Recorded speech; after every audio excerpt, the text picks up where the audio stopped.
Assalamualaikum.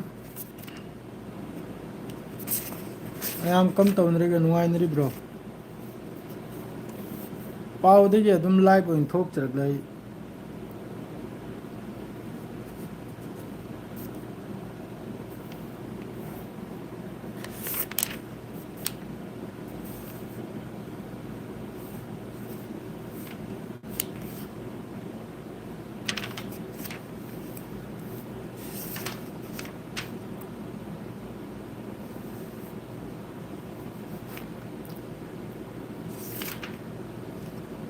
Waalaikum assalam kana kana no. Ai larik na tong param bani da.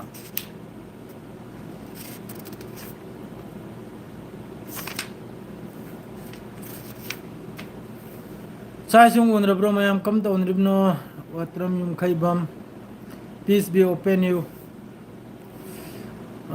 MD Sahidur Waalaikum assalam MD Sahidur MD Sahidur amasung Watram nakoi baning ni ahamba commenter ise Salahuddin yamba hojik Saudi da pung kya tare pung taruk yaw daure Salahuddin ahum subada Salahuddin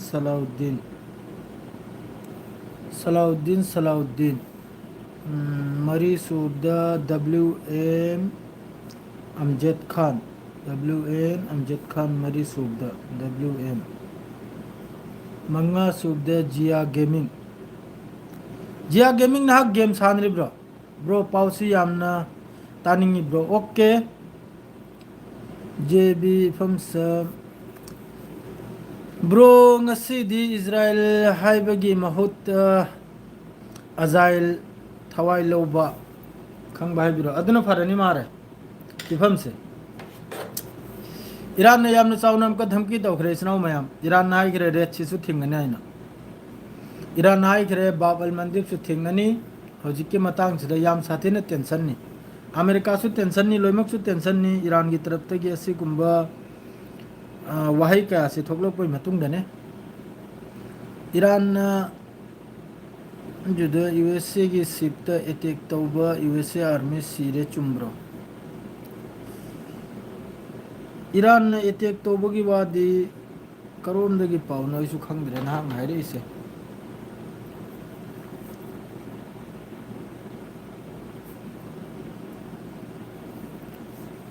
sida adu gumba gi pawm phau lak de sida lai se Iran ki taraf ta gi bas Strait of Hormuz sidi Iran na block tawrim ni dana asi ga loina na Iran na hoji red sea su block to be wani pausi tala adum haijra ke mayam da live si khar sang na tawai thoglak pani do adom gi mai ke gi na kari pau no Donald Trump haigno Dr. Hayu lale Muhammad Dafad Hussein Donald Trump nate Dr. Donald Trump hayu yamba warobiya de Dr. Yawkhram naba Dr. Donald Trump hayu hojik phau bukta lak sahid bro karino ngangai lu seng na tadre karino ngang lido seng na tadre hari mara o ai Mike Pande Charles Pali adun ni kharma kholje tabla masu yai kro Iran amasung asi gi wari si de kabak sangani ekoi sunni hariba kanglup si sun wai khra di pura sun haibu karina de si hibaga chapmana gummani ko ipang pangjal bam taw khra ya koi gi sunni hari si dunia sida ipang pangjal khra sida mayamam saura su ya egi wa sida mayam waro biu to bignu pura sun wal khre pura sunni si sun wai khre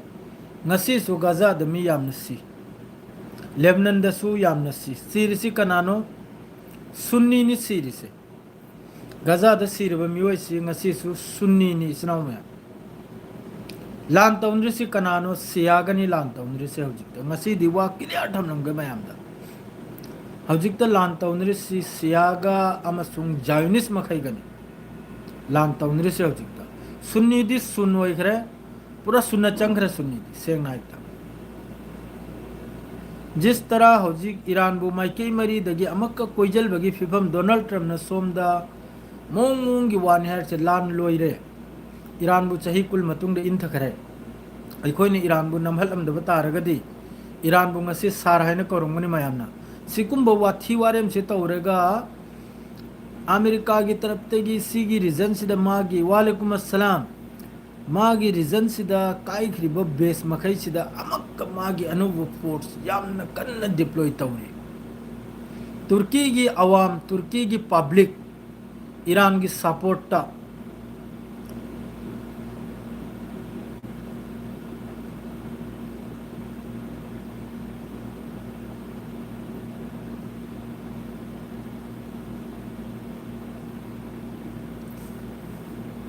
बोईचाक M के मखोई मखैसी लारिक्रा पाइनम नते मखोई मखैसी ममई पाइब मसुम साब ngang अदुननि हौजिक ओइरिब फिफम से सिदा लोइमतेना खनिंगाई वाहेबु life से थोलकपगी main मकसद हाइबु Israel अमसुंग America की तरफ तगी मुसलमान कंट्री मखैसीबु ईरान की मियेंग द ईरान की माइकई से एंजल हल्लेगा सोम द लेबनान दा अमसुंग गाजा दा मखोइना मी हतपसे सुबलेबलेब ताबा यंगु डॉक्टर डोनाल्ड ट्रम्प ना हौजिक नालप ममांगी मागी अल जजीरा दा मागी रिपोर्ट अम लाए मान हारिसी चाइना गा मागा चपमान रेगा थबुक सूरिम नाय चाइना गा डोनाल्ड ट्रम्प गा तान रेगा स्ट्रेट ऑफ हार्मुज से थिंगदबा असि लोइन थबुक कुमद्रिम नाय मान थीबगी लेवल से उनका वांग्रमे चाइना ना अहम बगी स्ट्रेट ऑफ हार्मुज से थिंगबदना चाइना वालेकुम अस्सलाम चाइना की तरफ तगी अहान बदना हायरक खरमनी अखोइगा ईरान गा एनर्जी एग्रीमेंट लय असिगी मरक्ता संगबी रक्कनु हैना अदुगी मतुंग दगी हौजिकी स्ट्रेट ऑफ हार्मुज सिदा चाइना की जहाज मखै सिदा अपल बे याउद बिदा चाइना ना मोइगी क्रूड ऑयल गैस असि चिंगथोइमना ईरान दगी अदु ngasi बो मक्का डॉक्टर डोनाल्ड ट्रम्प गी चाइना गा मागा तान रेगा चाइना सु यामना हरावी अइना तौबसिदा हाइगत किदना पूरा अखोइगी करि हाइ अंगांग मचाना स्टेटमेंट पीबदो अदुगुमनी पीएस अभी 10 पॉइंट कानरद्रब्रा 10 पॉइंट सिदनी ईरान ना क्लियर वानी को ईरान की तरफ तगी डायरेक्ट नी ईरान हौजिक पाकिस्तान दे ngasi निनी मतुंग दो हुनी मतुंग दो मकवारी साबे वानी पाकिस्तान की अमसुंग अमेरिका की तरफ तगी हायरी से ईरान की तरफ ते हायदरी वालेकुम अस्सलाम इरफान चादरी इताव चादरी निनी हुमनी मतुंग दा पाकिस्तान दा वारी साबगी वानी आई कमेंट से पाखिरो के को मैं मरो भी आदे असिगी वारी साबगी मतांग सिदा ईरान की तरफ तगी हाई क्रिसनबु वारी सारसु ईरान हाइबदी ईरान की मोहई की तस्नीम न्यूज़ एजेंसी की तरफ तगी इरना की तरफ ते हायरिक निको बस ईरान ने वारी सानरसु पॉइंट तरा सिदे तो वारी सानने अतोप द वारी सानरो सिनी अदुगा हौजिक असिगी वारी सानबई मतांग सिदा ईरान की तरफ तगी ईरान की प्रेसिडेंट वगैरह फॉरेन मिनिस्टर वगैरह वाहिद कलाम तौरक्तरे हौजिक फावबा वारी साननिरा सानरोइरा करीम तक क्लियर लेत्रे हौजिक फावबा अरब त लाकपगी से अइना नहन लाउथोर अनिमनि सोमदा वीजा अमा स्टाम्पिंग अमा से सोमदा थबुक से कुमधद्री करगा बि लान से ये दे चनतना अदुना अइना अरब की लाकपगी लाइन से अइना मयामदा हाइदोरक्तमनि वीजा की मतांगदा जॉब की मतांगदा अइना हाइरक्तरे से सोमदा अदुगी थबुक से हौद्रियाबा अदरदि हौजिक हज की याम कन्ना लांगनरी खोदनरी वाइफम समलेगा वाईफाई है वाईफाई समलेगा थैंक यू अब्दुल मदु नेट से हांगद्री ने यारो ट्विटर दि पूरा मणिपुर की पावतनिंगाई खरे ताव मैम हाइनिंगाई तमनिंगाई लेते ट्विटर हैंडल दि पूरा मणिपुर ते गिनिंगाई खरे कांथोर पूरा मणिपुर तनी इमाम यामने प्रोटेस्ट तौबा अदरेदि सिक्योरिटी फोर्स ना टीआर गैस लंगजलबा हॉस्पिटल दा लिलोंगी कराइदनो मानाडो लिलोंगी दा कइनो ने साहेबो लिलोंगद्रा कोक्ताद्रा दुगुंबा हॉस्पिटल दा टीआर गैस लंगजल अदुगुम पैग्रे वाई चाय बुगुमने ट्विटर से दा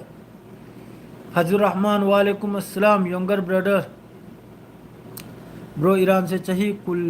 बेक चत खरे हर सी यूएसए ना अदुना में इन हाडो अदुना में डोनाल्ड ट्रम्प से ईरान अदुम लायंग हलु हाडो अदुम हारे नते डॉक्टर डोनाल्ड ट्रम्प बु लायंग हलु हारी से डॉक्टर डोनाल्ड ट्रम्प थोल बगी सिदसु पोइनम लै को म्याम वारो बि यादे अरांग हल महाकना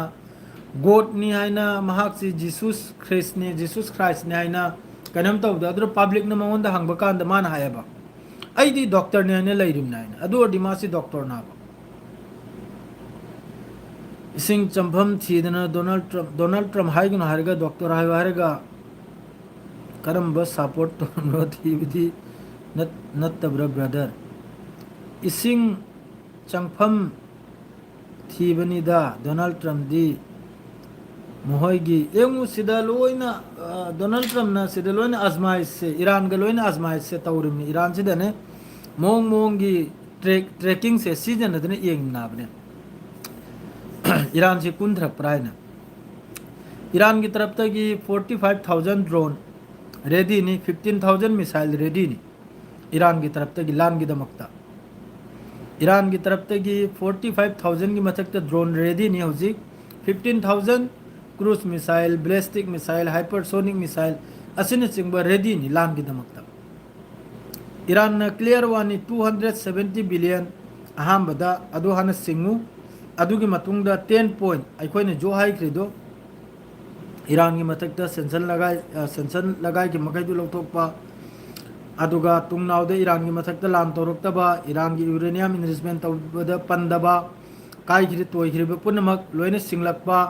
मिडिल ईस्ट अमेरिका की बेस लोइन लौथोखिबा सिगुम्बा पॉइंट तरानी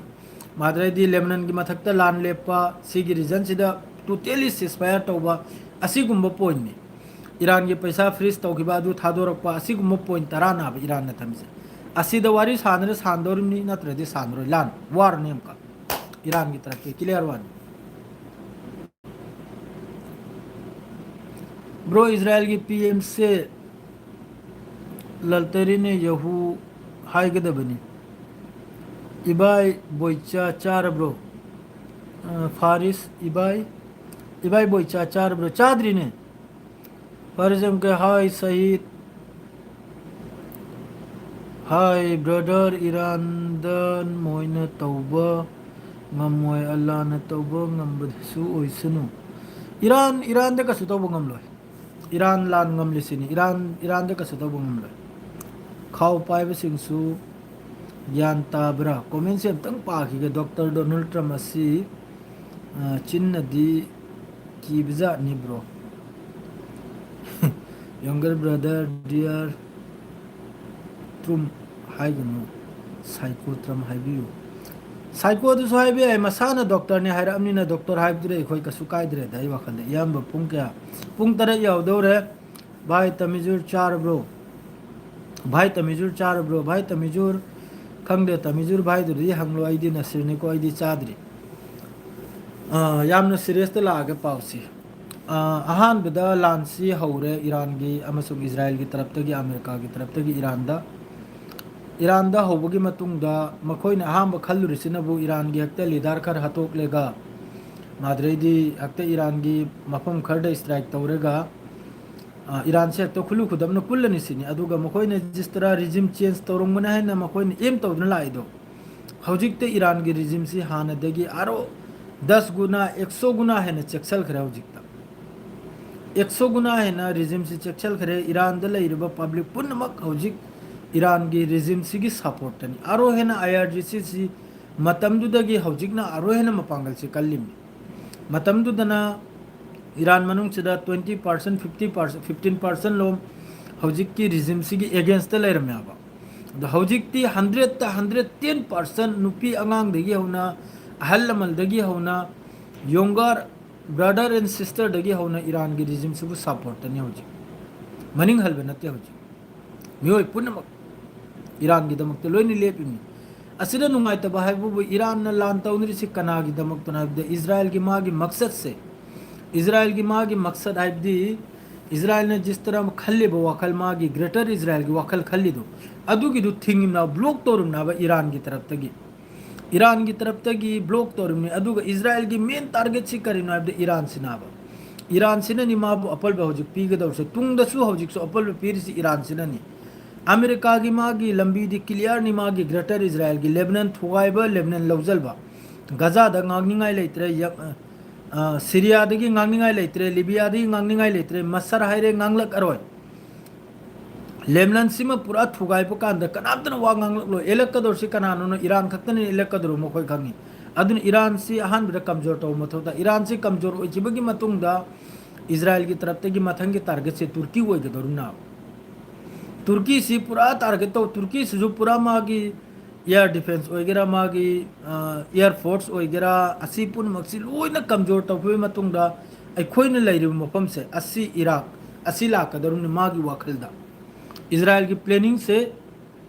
जायनिस मखई की ऑक्युपाइड फिलिस्तीन की प्लानिंग से असीनी मेन अदु सोम की लेरिब खाउ पाइब मखई सिना खल्लिसिनबु ईरान नदी करी हौजिक मिडिल ईस्ट की राजा ईरान हौजिक मिडिल ईस्ट की राजा सी ईरान अतई अतई स्ट्रेट ऑफ हार्मुज बन तौरी रेड सी बन तौने ngang nari ईरान की तरफ ते धमकी तौरी स्ट्रेट ऑफ हार्मुज अमेरिका न बन तौरी हाइब्रो की जहाज में हम थोकले अदुनी मेन पाव हाइबु मेन पाव अदु खतने जो पाव मादे सोम दे इटली की तरफ तगी इजराइल का मखोय की एग्रीमेंट तौनबदो अदु स्लो थोखरे असिदा हौजिक अइना हाइरुदुनी सी मखैसी पुमलोय लोइबि मतुंगदा अखोइना लेरि मफम से लाकदम अखोइना लेरिबा इराक असी मखैसे लोइना अमक्का इजराइल की तरफ तगी जायनिस की तरफ तगी असी लोइना लौजलकदम असी नाब ईरान नाइसे असी की वाफम सिना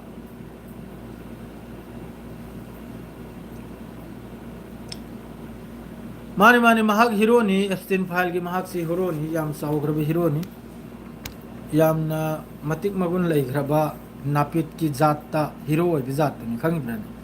माद्रे दि हौजिक यामना थीना सोशल मीडिया दा अमग नैनबा अमग लेहुइको हुदोमबा हाइब्रा करिनो अखोय कसारगिनी महागना अरांग मी अहुम मरी सीखिबदु मणिपुर दा सीआरपी की तरफ तगी कापे थिल्लेगा अदुगी मतंगदा कमेंट खर तौरो मारे महाकु मसक खंगबिदबा मयामम यावरे महाक से प्रोफेसर अमनिको लाले सो हैब मिनी चुम्मी लालंबे आय महाकना याम कन्न ट्रोल होरी हौजिक सोशल मीडिया दा आई थेंगरमी खाउ पाइब कंट्री मखैसी रशिया दसु चलुरे चाइना दसु चलुरे अमक्ता मखोय की मतेंग तौबि मखोय की मायोक तो वा खट ngangbि वाइने चाइना नसु रिजेक्ट तौरकले रशिया नसु रिजेक्ट तौरकले सिदा यूएई चलुरे अखोइना लेरि मफम से चलुरे कतर चलुरे रशिया की मनाक्ता चाइना की मनाक्ता कंडेम तौथोकपि वाइना ईरान ने लान तौरइसे अदुगा मखोय कंट्री मंगा सिगी मथक्तसु ईरान की तरफ तगी हाई करे बहरन ने अखोइने लेरिसिने कतर ने दुबई ने जॉर्डन ने नखोय मंगा सु सिंगलप मथौ ताने ने पैसा सिंगलप मथौ ताने सिने महफूजन अमेरिका की डायरेक्ट ईरान नहल ओपन लेटर नि इखरिदो अमेरिका की पॉलिटिक्स अखोय की कैनुम मखैसे लीडर मखैसे अमक्तंग डॉक्टर चेक तो थोलवाइना साफ होइने इखरमनि आईआरजीसी की तरफ तगी अमक्तंग मखोय मखैसी ब्रेन अमक्तंग चेक तो थोलवाइना करिगा अयुक्ता हाइरमनि लान लोइरे ईरान के लान तौनु लागिद्राइना ईरान से सही कुल मतुंग इंदगराइना हौजिकना अमक्का मिडिल ईस्ट डिप्लॉय तौब तोक्त्रि हौजिकना अमक्का मिडिल ईस्ट डिप्लॉय तौब तोक्त्रि मखोय की लान में यूएस की लान में ने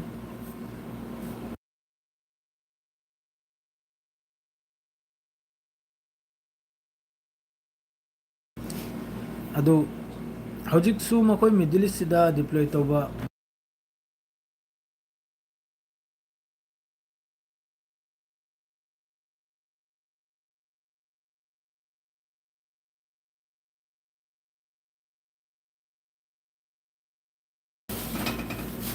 कना कनानो मेसेज लोइना हाइट ओइरेदा करिगना ब्रो स्ट्रेट ऑफ हॉर्मुज सी इंडिया की सु स्ट्रेट ऑफ हॉर्मुज सी ओपन नी इंडिया की ओपन नी पाकिस्तान की ओपन नी रशिया की ओपन नी चाइना की ओपन नी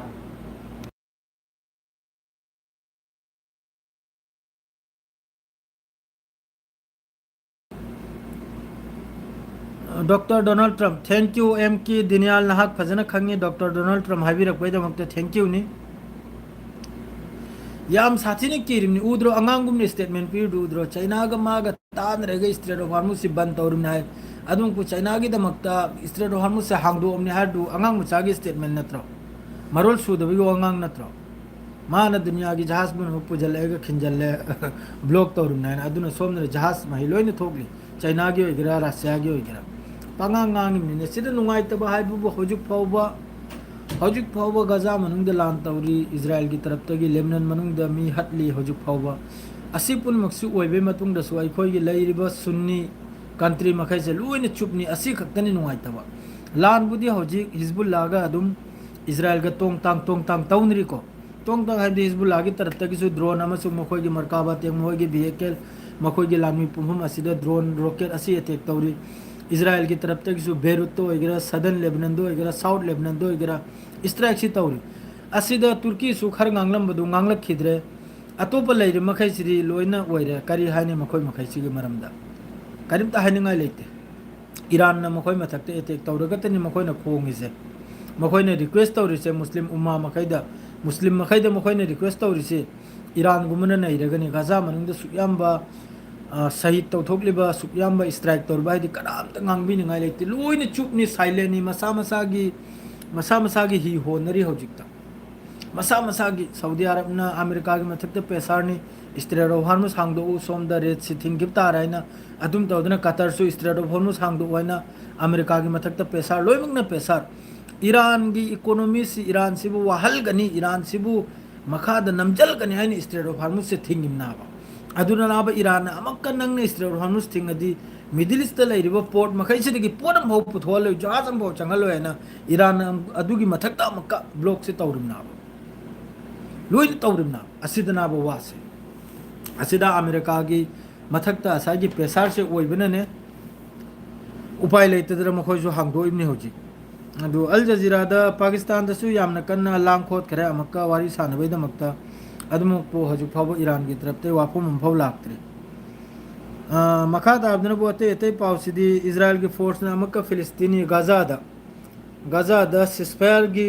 थुगायरगा हजिक 24 आवर्स सिदा फिलिस्तीनी मी निपाल नि सही तो धोगरे से अल जजीरा की रिपोर्ट निको सिस्फायर के हजिक फाउ द 72344 नि 2023 दगी हजिक फाउ द सहीद ओइरि से गजा मनुंग अशोक मनबु 1,72,242 असी अशोक पनी को गजा मनुंग हजिक फाउ द असीदा सिस्फायर की मतुंग द हजिक फाउ द 765 असी सहीद होइरे सिस्फायर की मतुंगदा इजराइल का गाजा का सिस्फायर तो वही मतुंगदा 765 अशोक पनबु 2140 असी मल्लिमनी मरक्तगी खंगिब्रने असीबु मल्ब कौबी सिनबु अमक्का पाकिस्तान की मिलिट्री की चीफ मार्शल मुनीर लेन ओइखरे कराय वैदनमान लेन ओरि साहिब दा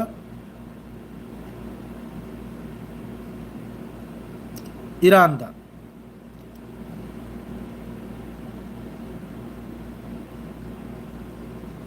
सिदा माना कना करायदन माना लेन ओरि से ज्ञानम तारम दे करी रिपोर्ट पीनो खंगदे मो आई पार किताब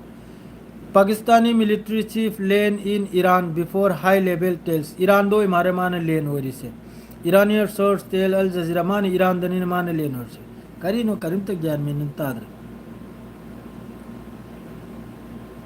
वारी सांद्रिंग दसी अहम हाँ चलुबगी वानिको मखा ताबसिदी करीम तो मखा ताब पावसिदी हजि पाव लेबनान की सुलागते इजराइल की सुलागते कराई की सुलागते एनी मफम द पाव थोगला सु अल जजीरा दसु पाव से थोगला कनिम अदु अतै अतै पाव मखैद्रे लौद्रे को अल जजीरा लौरे माद्रे दि सोमदा कनुम की लौरे सिदा ट्रम्प न हारिस हम के ट्रम्प न हारिस नो China and US are working together and that Beijing is happy Beijing से यामना हराउसिनी चाइना यामना हराउसिनी स्ट्रेट ऑफ हार्मुज से बंद तौबा अमसु हांगदोकपसिना मरम ओइरगा आलतू फालतू नहीं लोइना आलतू फालतू गांगतनी कमेंट मुक्पागे वालेकुम अस्सलाम चाक चारब्रो याम चादरी चाक थोंबगी मतम योजलखरे लाइव से नापतंग तौरमनी अदुगा नापतंग पाव पाथोके अदुगा पाव अमका पीजरके मयाम थांगचरके यूट्यूब ता वीडियो ओइना अदुगी अमतंग थोकचरमबनी दो ngasi gaza de israeli strike gaza की army vehicle amada bomb gaza da hoji army se gaza da ngasi 24 hours ta mi nepal ni series ngasi gaza man de 24 hours sida mi nepal ni side de sida mohoi की vehicle to vehicle lon yaur ne ko asi ceasefire की matung da ꯕꯣꯏꯂꯦꯁꯟ ꯅꯤꯀꯣ ꯁꯤ ꯐꯤꯂꯤꯁꯇꯤनिꯌꯟ health ꯃꯤꯅꯤꯁꯇ꯭रीꯒꯤ ꯇꯔꯞꯇ ꯍꯥꯏꯗꯣꯔꯛꯏꯕ ꯃꯤ ꯅꯤꯄꯥꯜꯁꯦ ꯃꯤꯑꯣꯏ cool ꯃꯥꯄꯜ ꯑꯃꯅꯕꯨ ꯁꯣꯛꯄꯒꯤ ꯋꯥꯅꯤ ꯒꯖꯥ ꯃꯅꯨꯡꯗ ꯉꯁꯤꯒꯤ ꯏꯖ꯭ꯔꯥꯏꯜꯒꯤ ꯁ꯭ꯇ꯭ꯔꯥꯏꯛꯁꯤꯗ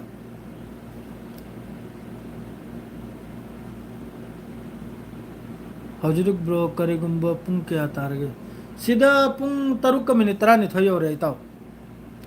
ꯑꯗꯨꯅꯤ ꯄꯥꯎꯁꯦ ꯑꯩ ꯚꯤꯗꯤꯑꯣ ꯑꯣꯏꯅ ꯄꯤꯖꯔꯛꯑꯒꯦ ꯑꯗꯨꯒꯤ ꯃꯇꯨꯡꯗ ꯅꯨꯡꯗꯥꯡ ꯀꯔꯤꯒꯨꯝꯕ ꯑꯞꯗꯦꯠ ꯂꯥꯛꯑꯗꯤ ꯑꯩ ꯂꯥꯏꯚ ꯑꯃꯨꯛꯀ ꯊꯣꯛꯂꯛꯀꯅꯤ ꯍꯧꯖꯤꯛꯀꯤꯗꯤ ꯁ꯭ꯋꯥꯏꯁꯤꯗ ꯂꯣꯏꯖꯔꯒꯦ ꯁꯂꯥꯝ ꯑꯂꯩꯀꯨꯝ ꯏꯆꯤꯟ ꯏꯅꯥꯎ ꯃꯌꯥꯝ